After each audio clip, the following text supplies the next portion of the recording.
and your life. Call the meeting to order. Roll call, please. Trustee Hargett, Here. Trustee Levin, Here. Trustee Mirabella, Here. Trustee McCarthy, Here. Trustee Weiss, Here. Trustee Whitmore, Here. Mayor Bruno. Here. All right, we'll start out with the invocation. Lord God, we give you thanks and praise for bringing us together to serve you and your people. Having just completed our celebration of Passover and Easter, we are grateful for the gifts of freedom and life itself. In this time of spring, we ask you to renew our lives with your help from on high. May we reach out to all our brothers and sisters who are in need of food, shelter, clothing, and love. May we nurture life in others, especially those most vulnerable. We ask you to shine forth your light upon us so that we make the right decisions for the people of Winthrop Harbor. Pour forth your wisdom upon us so that we may enact laws and policies which create jobs for the unemployed and which encourage a just and living wage for all. In a special way, we also remember all those who have sacrificed so much in serving and protecting us, especially our police and fire departments. We ask you to reward and watch over them and their families. Finally, Almighty God, we humbly ask you to bless America.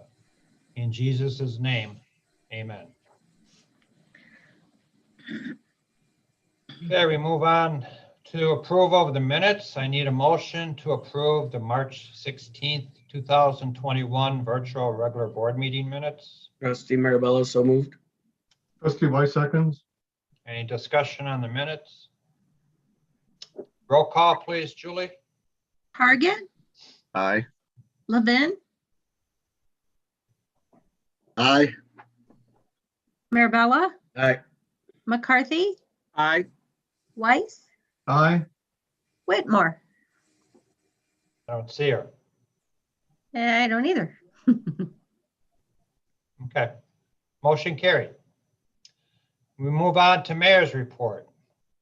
I need a motion to set aside the rules of the president and board of trustees to waive the first and second readings of ordinance ratifying and extending mayoral declaration of emergency related to coronavirus.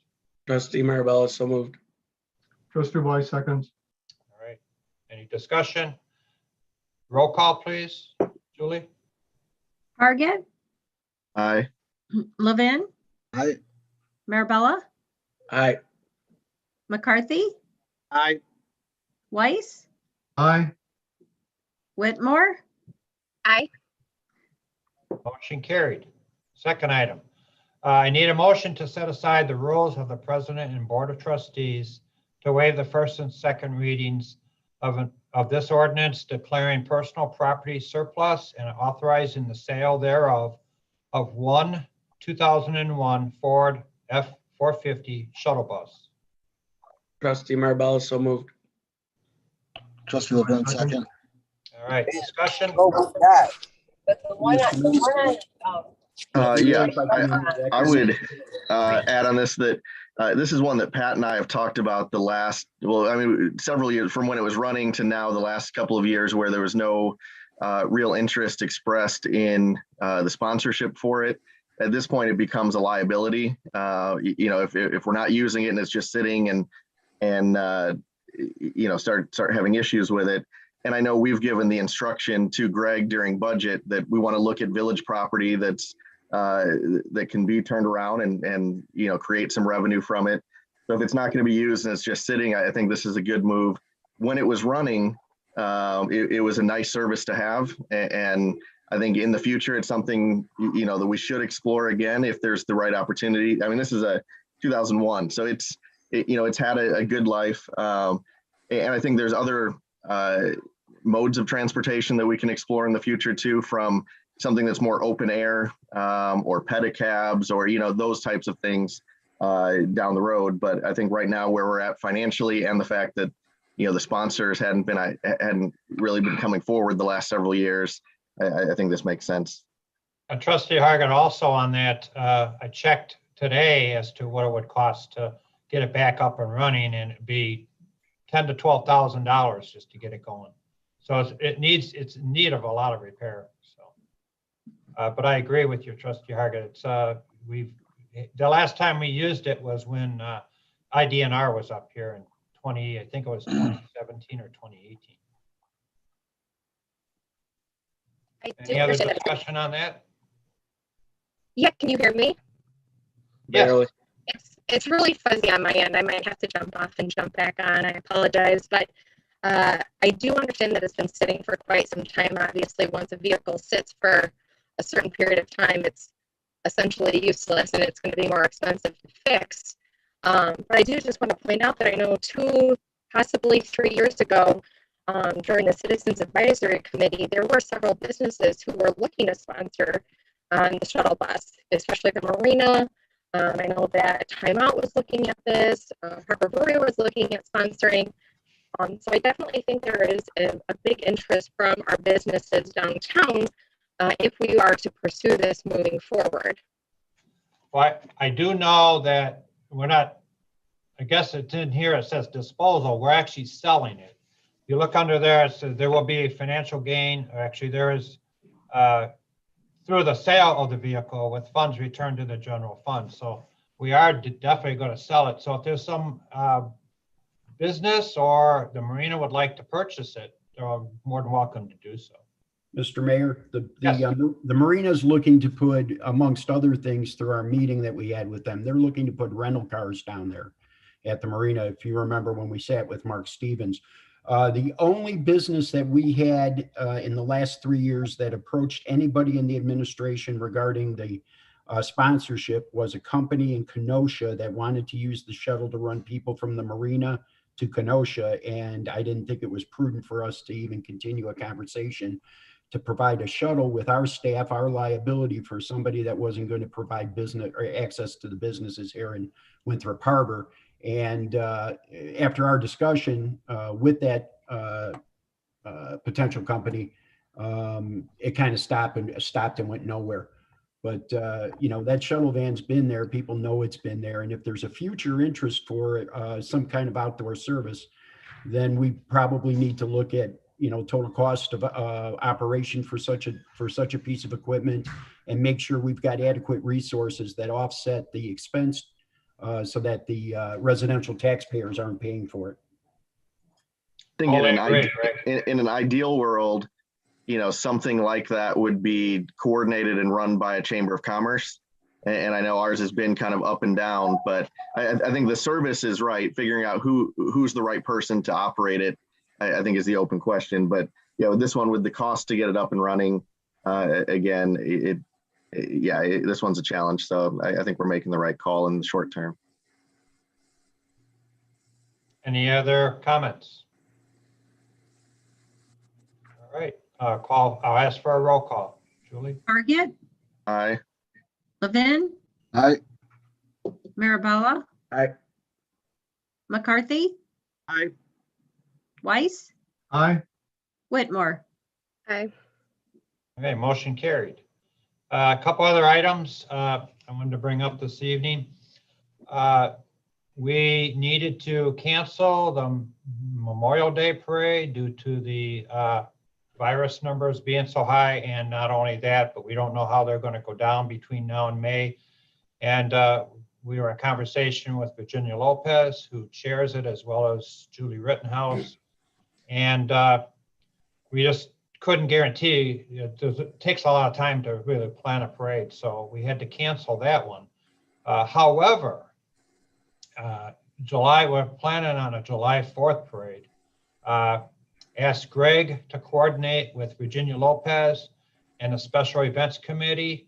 It's totally dependent on the positivity rate, which I'm hopeful will come back down before that point in time. So it's really dependent on that, but that's what we're hoping to to have instead of a Memorial Day, we'll have a 4th of July parade. So just want to let everybody know that we're working on that. And the Community 365 is on June 12th is looking to do a scavenger hunt. More information will be coming out on that as well. So just want to let you know that. Now, yesterday I got a call from. Real quick, Mayor. Yes. So on the 4th of July parade, so I am not anti 4th of July at all, right? Like I'm all for it. One other thing to consider would be picking a date that isn't on a holiday.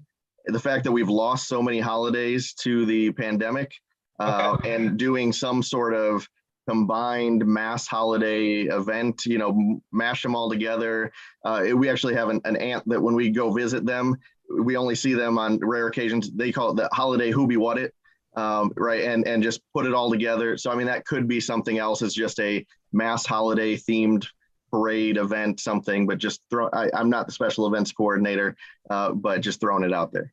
Oh, July 4th. Do like a Go ahead. summer- I do get that. The only problem with this year is the fact that July 4th does happen to be on the weekend, which is helpful. But yeah, what you're saying, yeah, I agree. Like then we're giving them two things. They get to do 4th of July with family or whatever they do, and then we have another thing, and it's almost like helping by having a second date. I do Yeah, think we that's could do something. a summer parade would be nice. Just, I mean, I'm pretty sure anybody is just wanting to get out of their house at this point. So I know a few people I've talked to have really indicated they really miss not having the parade. So that's part of the reason why we wanted to look at one later in the year. But yeah, it doesn't have to be 4th of July. It could be just during the summer. It all depends on what COVID does. I'm hoping it drops and we can have the parade on the weekend of the 4th of July. Doesn't have to be on the 4th, maybe on the 3rd, but and we could, put that into special events committee's lap as to another event maybe on the same weekend. Maybe have the parade on Saturday and the event on Sunday. So good points. We'll make sure we put that out to the special events committee. Mr. Mayor? Anybody else comment? Yeah, Greg? yeah, just one quick comment that Community 365, when they talked about the scavenger hunt, also talked to me about a potential 5K, 10K run that they were thinking about for this year, but they may put it off a little bit. It may either be later in the year or next year, but it's an awfully good idea and it'll attract people from outside the community in. I don't know. I volunteered to run. What? Did I hear you correctly? Providing that the AED devices were close by. and all of a sudden, for some reason, when the coordinator who's the wife of a board member, when I suggested that Trustee McCarthy run with me, all of a sudden they're postponing. I'm not saying that was the case. I could chase Trustee McCarthy. I suggested a wagon where you can pull me and I can cheer you on and support you. Now that I want to see. All right, Greg, thank you. We had talked about Linda's expanding, which they did. Sweet Stop, we were actually talking to them as well. They wanted to expand. She had trouble talking to the landlord for the parcel, the spot next to her, just to the west of her. I talked to her and I said they wanted to charge her the same amount that she's paying where she's at. She really couldn't afford to do both, same, rent on both spots. So I asked her to talk to the landlord and see if he could reduce the rent maybe a third or half for a year, just to see how it goes. So I talked to Cindy Pocklington yesterday morning, and she's told me that the landlord agreed to do just that for her. So she is in the process of expanding. Greg and Pat are working on this with Cindy Pocklington. I talked to her just before the meeting tonight. She has a form that she filled out. She has the diagram, and she's not putting anything in that spot except for retail and maybe tables and chairs. So the kitchen's going to stay where it's at. So it should be a pretty smooth transition. If the inspections go well, she will be expanding very soon. So just wanted to let everybody know that. Another item, community garden. This is very interesting. My wife's very interested in this too. Greg is in conversation with members of the Sustainability Committee and Tom King. The space has been identified and it will be on the North Point Church grounds. And they're very excited about this. And I am too, actually. I don't know if we're going to have a farmer's market, unfortunately. If anybody knows a farmer, the contact person that got me the farmer's market previously, due to COVID, he told me the farmers are doing something different. So I'm striking out. I just can't get anybody to commit. So this might be our farmer's garden, so to speak. So just let everybody know that. So that's going to be happening.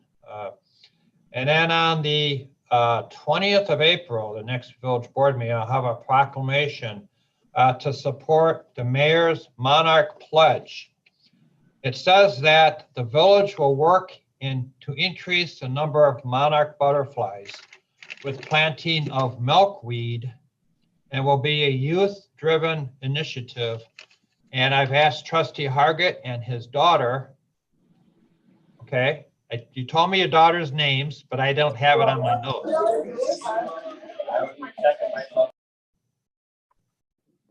Yes. Both of your daughters. Yeah. So Ellie and Maddie. Ellie and Maddie, to lead this initiative. And my wife actually, I text Trustee Hargett tonight, my wife would like to participate. She's never planted milkweed though. So, and you said you haven't either. So we have to learn how to do that. Yeah, it's just food safe. Yeah, I think, this is one where the mayor and I and Greg and I have had a number of conversations about, whenever there's an opportunity that we can try and engage kids, I think it's a good thing. And so much of what people love about Winthrop Harbor is the nature. And so I think when this opportunity came up and Greg and I started talking, I said, hey, let's jump on this right away and see how we can get kids mobilized.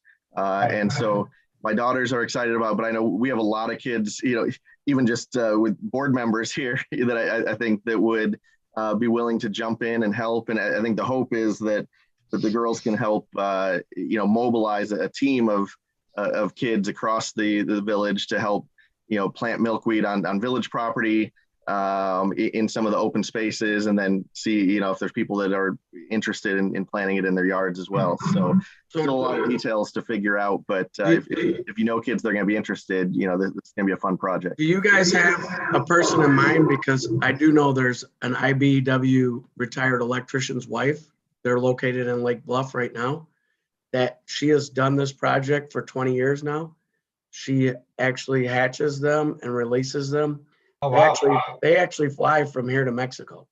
I should have known that Marabella would have a butterfly hookup.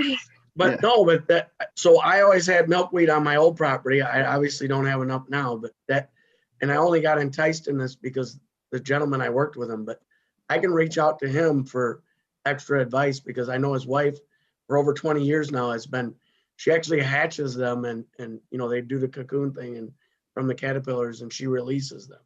So she could be informative on where to plant it, how to plant it and all that stuff. So. And Trustee Hargett, I was going to also mention that Supervisor Sherry Neal actually raises monarchs as well. So if you have any questions, definitely reach out to her. I'm sure she'd be more than willing to help. That's great. Yeah.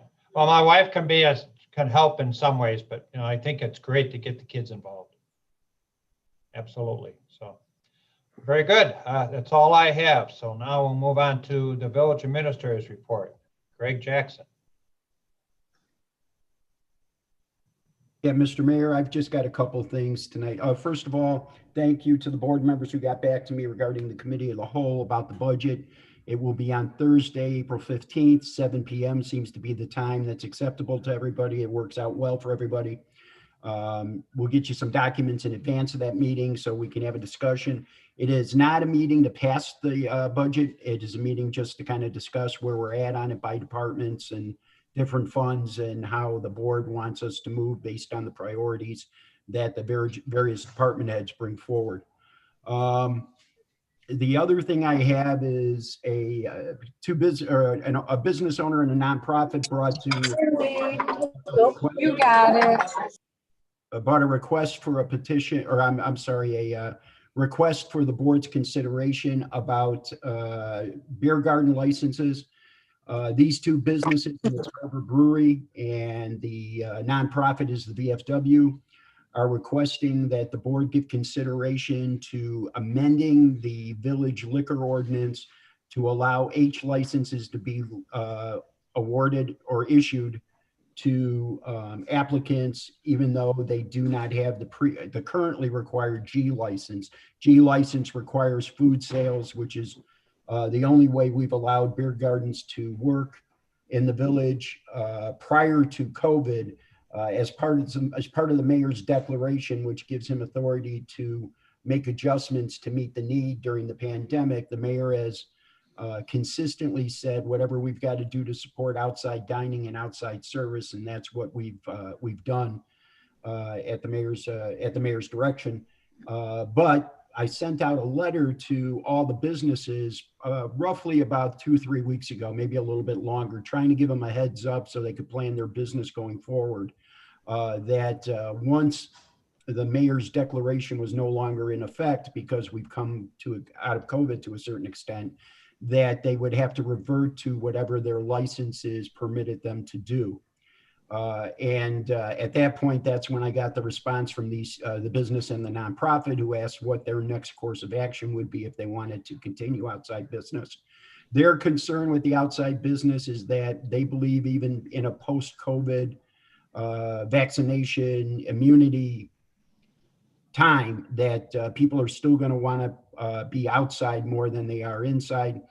I'm not sure that's correct, but I'm not sure that's not correct. But the way we're doing business now, we are encouraging outside, so there's no reason for me to think that, perhaps that's not a bad approach. The question is, if they're not selling food as part of their normal business operation, does the village want to open the door for those type of amenities to be available? So my question this evening is, does the board want to provide staff with direction? Because of staff constraints and resource constraints, we're not just arbitrarily moving forward with things without the board's direction or request.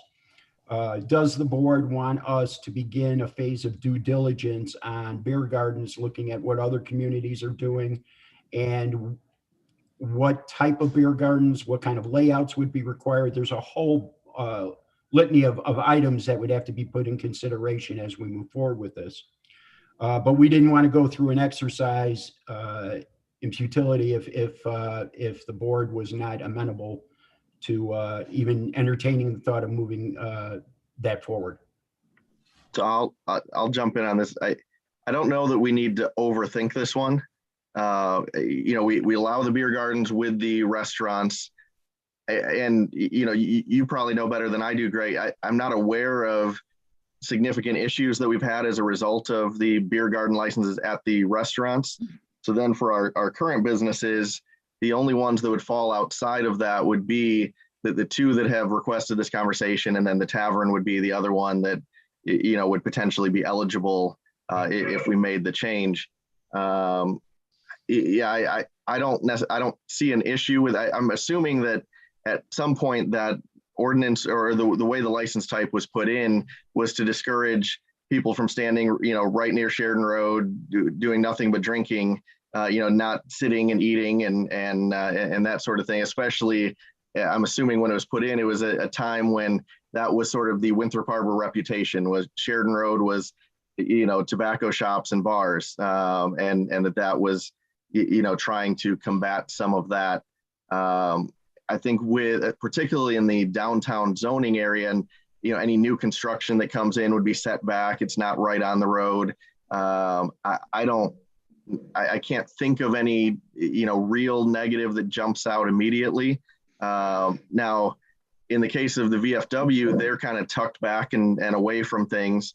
I don't know where Harbor Brewing plans to put one, and if they're having to take up parking spaces in the front, does that become an issue, or is this building a patio area in the back?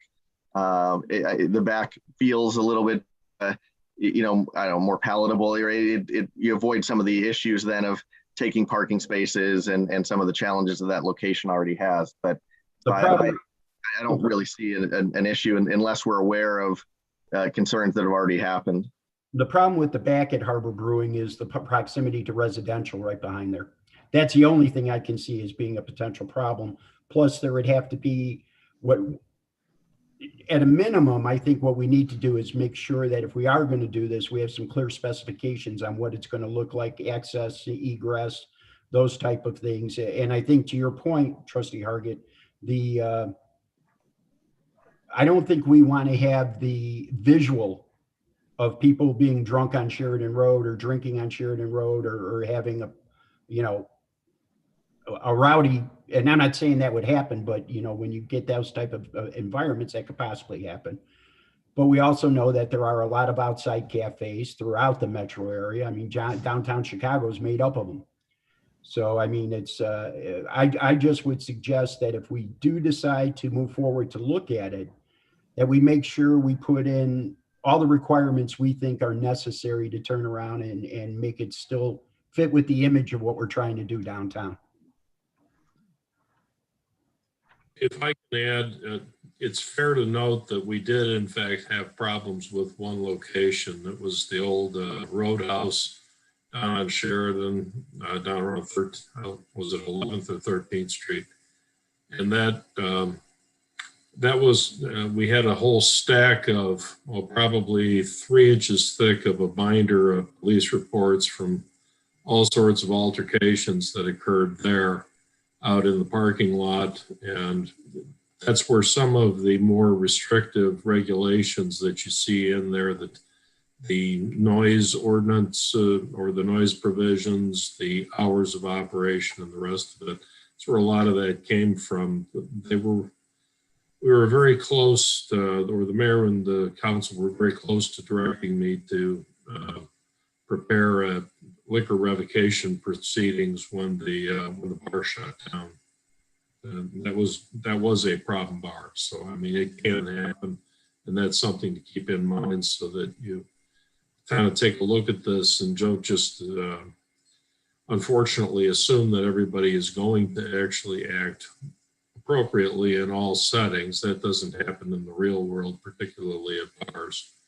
And then looking at the regulations to make sure they're fair, reasonable, and enforceable, and that you don't end up with problems, because the difficulty there, of course, wasn't so much the bar itself as it was the bleed over onto the residential neighbors across the street and behind them that really were very irritated by that situation.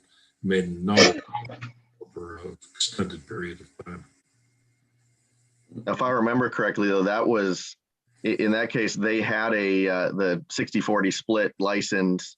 They weren't under the tavern license. So even with the existing, if you have a bad operator, you have a bad operator.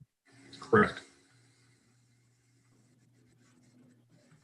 We talk about, let me just offer this, and my concern as the administrator, and going to have to field any calls that come after this, if the board moves forward with this, is just making sure we have a way to contain and make sure that activities run in a proper manner.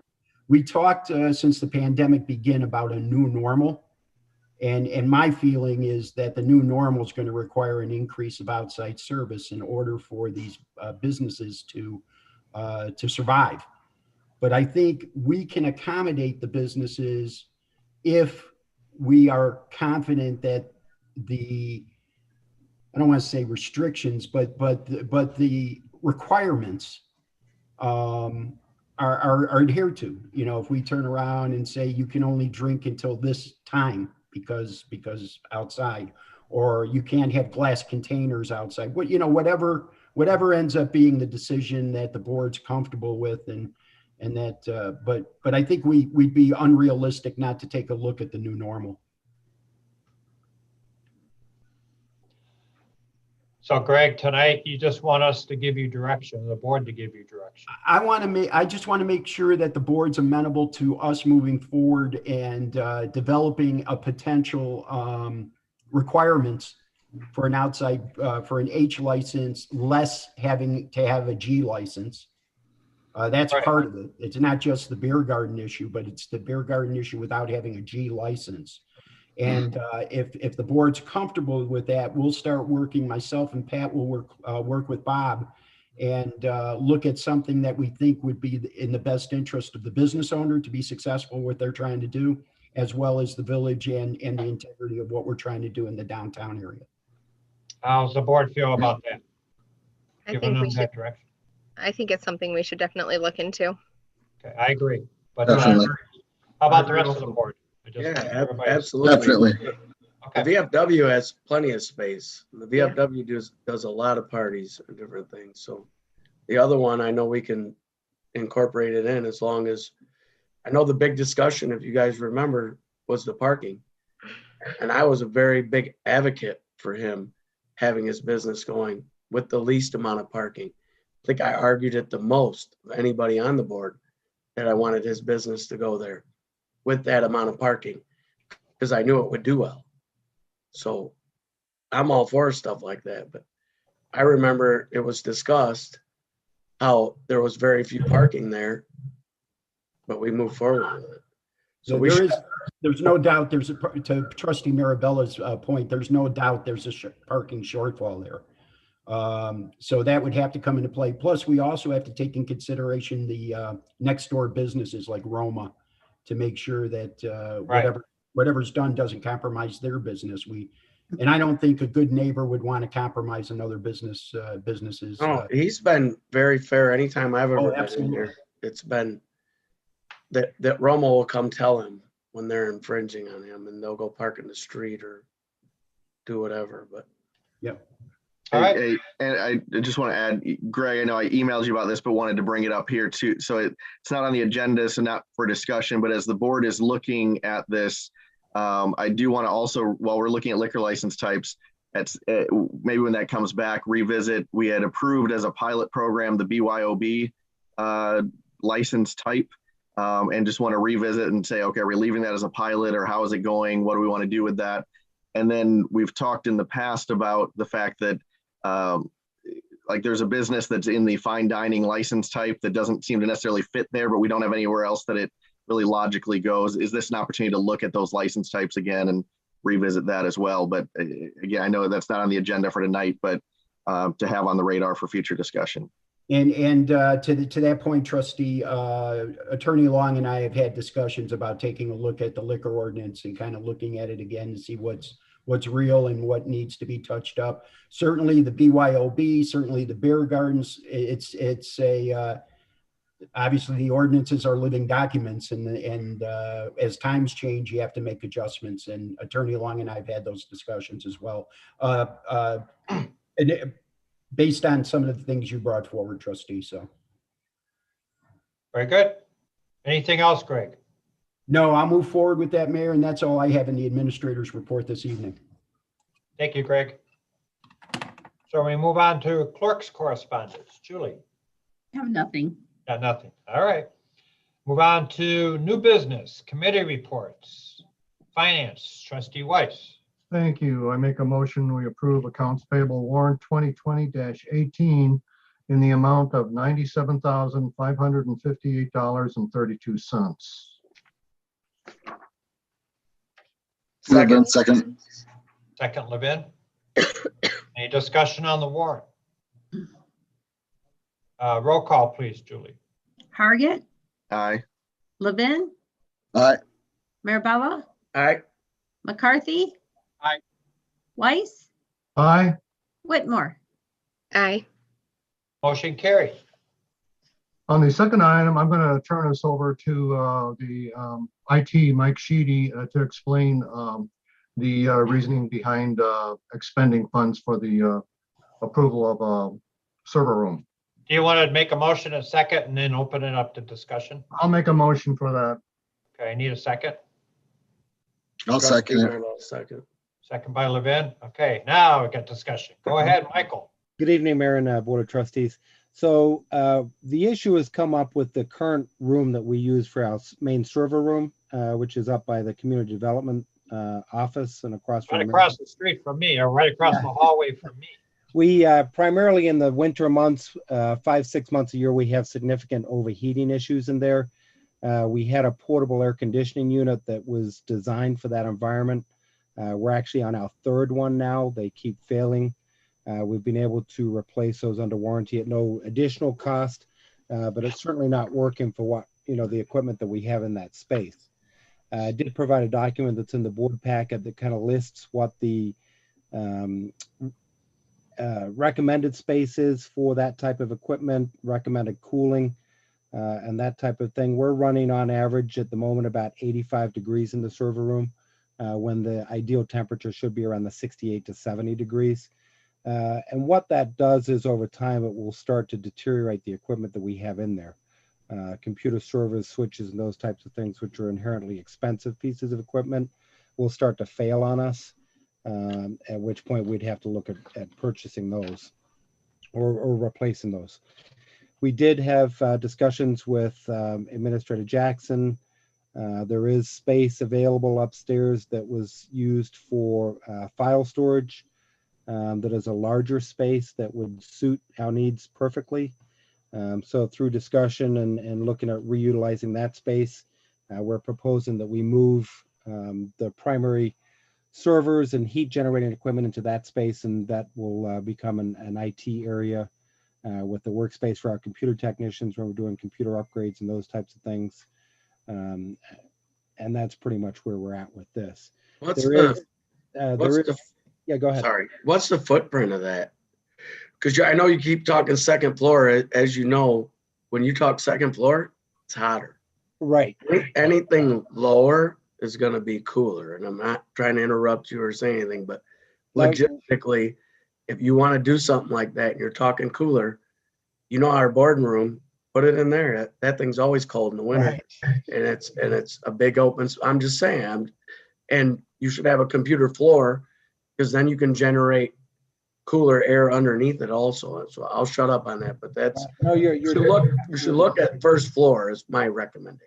Yeah, we're limited on space in the building. The advantage to this space is it's a larger floor space. It's about 240 square feet, I believe, off the top of my head. And that has the ability to direct vent. We're going to put a mini, I forget the name of it, but one of the AC units that directs straight outside, and we've got a direct vent where we can go straight outside with that, which will be dedicated cooling for that space. Whereas right now we're relying on the building cooling, which is not working too well. Mini split is the name of it. Hey, Michael, when I talked to you about moving it from where it's at to the file room, you said it's probably more cost effective to move it. You have as close as possible to where it's at presently, correct? Correct. Yeah. What we're going to do, we're not going to relocate all of the data drops that go into the current room. All of the computers and telephones are all cabled back to the existing room. Right. Those will stay in there. We're going to extend the network over to the new room with fiber optic cable that will extend the network over, and we'll move all the heat generating equipment over to the new space. That's what I was going to say. The fiber is so fast. Fiber is pretty easy. I can even splice fiber. I'm not the smartest person in the world, but the fiber is easy to combine all that, and you can do it. So it's not. Don't look at it as it has to be close. I'm just. It's better if it's close, but it's not a game-ending thing. If we need to move it farther away, the fiber will do all that very fast, very quick at distances of less than 200 feet. It's spot on, like it's 2 feet away. Correct. And if I can offer this, the some of you may be aware of the room that Mike is describing that he's currently in. It's about the size of a closet.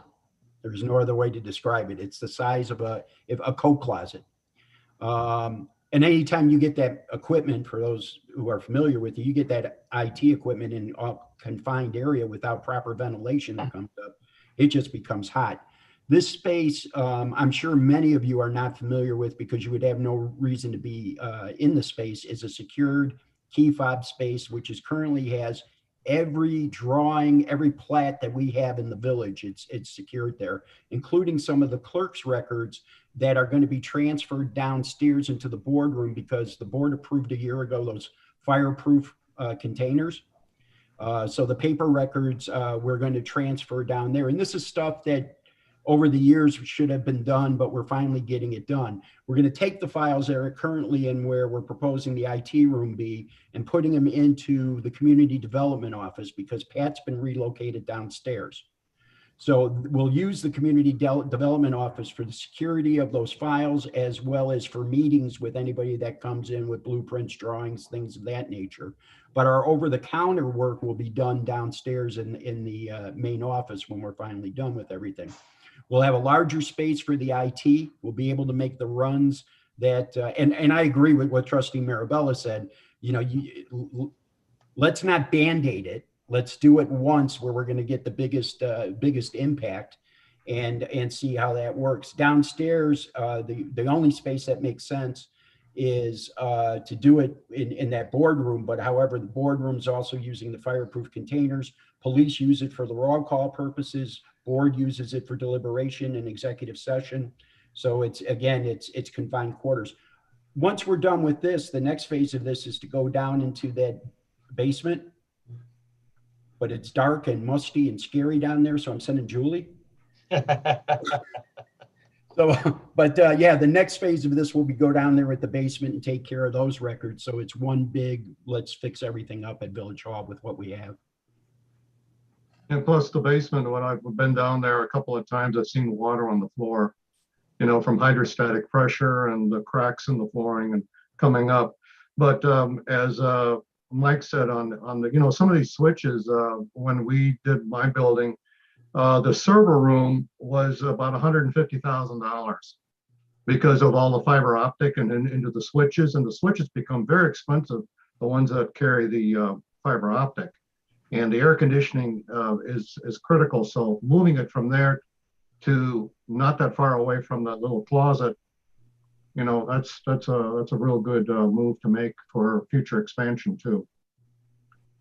Now, I know on the paperwork, Michael, you said not to exceed 50,000, and the estimated cost on here is like $14,182, correct? No, actually, what that section is saying is we have all the data drops into the existing room.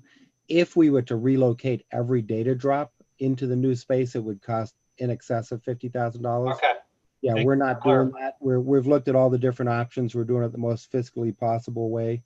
And that's to do it this way, which is about 14,000. Okay. All right. Any other comments? All right. I'll call for a roll call. Target, Aye. Levin, Aye. Marabella, Aye. McCarthy, Aye. Weiss, Aye. Whitmore. Motion carried. Thank you, Trustee Weiss. Thank you. We move on to community development. Trustee Hargit. All right, just one item. Move that we set aside the first and second reading for an ordinance adopting a reference of the Lake County Watershed Development Ordinance and approve as presented. I'll second Second. McCarthy. All right. Discussion? So the details are in there. This is kind of a periodic update to make sure that we're aligned with the other governing entities. Okay, very good. Roll call, please. Target, Aye. Levin, Aye. Marabella, Aye. McCarthy, Aye. Weiss, Aye. Whitmore. Aye. Motion carried. Thank you, Trustee Hargit. We move on to police. Trustee McCarthy. I make a motion to approve the renewal of an agreement with the Lake County Board of Health for the Animal Control and Care Program. Trustee Marabella, second. Okay. Any discussion? Anything to add, Trustee McCarthy? Nope. Okay. All I'm going to add is that I do work for the Lake County Health Department, and so we'll be Are passing. you in for that animal reason. control, buddy? I'm not in animal control. Oh, but it I is a didn't know if fun- you transferred or anything. It's a fun place to visit and they have the best stories, but so I will be passing, but just wanted to put that on the record of why. Very good. Okay. Well, we're spunky tonight. Roll call, please. Target, Pass. Levin, Aye. Mirabella, Aye. McCarthy, Aye. Weiss, Aye. Whitmore. Aye. Motion carried. Thank you, trustee McCarthy. We move on to public comments. Do we have anybody that offered or sent in any questions? No. One of these nights you're going to say yes, is you're going to pull me right off my chair. Hopefully we'll be back to meetings by then. I hope. All right, so we move on to unfinished business. I'll start on my screen, upper left-hand corner, trustee Weiss. I have nothing. How about trustee Marabella? Just baseball. I seen the new baseball net went up. All that stuff's cool. Kids are out and about. Drive slow, please. Kids are gonna be out on bikes. Old people are gonna be out on bikes. That's it. Thank you. Trustee Levin, I have nothing, sir. trustee Hargit, Nothing tonight. trustee McCarthy, I have nothing tonight. and trustee Whitmore. Yeah, I just want to thank everyone who came out to the Parks and Recreation Easter egg hunt. We did have 2 this year. We had the glow in the dark Easter egg hunt. That was a huge success for the older kids. And then we also had our normal Saturday morning Easter egg hunt, which was really huge. We had a huge turnout. Several of the groups, we only had 50 tickets per age group. And we were out of tickets for almost every age group, which was awesome. And then also, if you drive past 38 acres, just east of Veterans Park area, you will see the Exchange Club pinwheel that is representing 110 years for the Exchange Club. For April is Child Abuse Awareness Month. So if you want to go ahead, step by, take a look, and that will be up for most of the month of April. Thank you, trustee. I'll do that. Actually, one other item I have, I was walking around the 38 acres and I wanted to check out the batting cage, Boy Scout, Boy Scout project. And I saw a trench and I called Scott because I said, is that the power? And he said, no, that's a drain tile. And I said, you have power because doesn't that baseball pitching thing, doesn't it run on electricity? And he says, well, yeah, but the coaches are going to have to throw the balls to the kids. And I said, well, what would it cost to get power there? So he's checking into that. I might donate that if it's not too expensive. But I just want to let everybody know that hopefully we'll get power to that too. So very good. I have nothing more. I would ask for a motion to adjourn. Trustee Weiss moves. Marabella, second. All right. Roll call, please, Julie. Target, Aye. Levin, Aye. Mirabella, Aye. McCarthy, Aye. Weiss, Aye. and Whitmore. Aye. Meeting adjourned.